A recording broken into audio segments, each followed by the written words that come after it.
klientit tuaj? Po, ndaj te klienti im është kryer një transfer, po mendoj për një rast, 2 transfere, një pas njëshme. Shuma që është derdhur në llogarinë e tij është rreth 11.000 euro e ca para.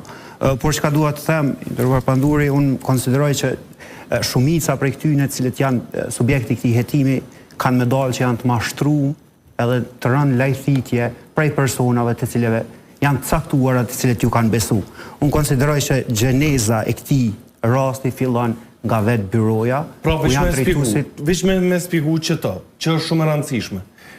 Klienti që ju e përfaqëson nuk ka pas ndonjë dëm në vetur. Absolutisht jo. Nuk ka pas aksident. Janë arrestu njerëz të cilët nuk janë të persona të cilët ju ka dëmtuar vetura. E vërtet është ofruar miku i tij, këtë e them nga deklarata që e ka dhënë ai, sepse informatat i ka marrë prej tij, është ofruar miku i tij i ngushtë, i ka besu dhe ka kërkuar nga ai që për shkaqe që nuk i dim sepse ka pas probleme administrative me llogarinë bankare të tij, ka kërkuar nga klienti im që t'ja përdor llogarinë e tij në mënyrë që të kryejë transfer përmes llogarisë së tij dhe këto para t'i jipen cash.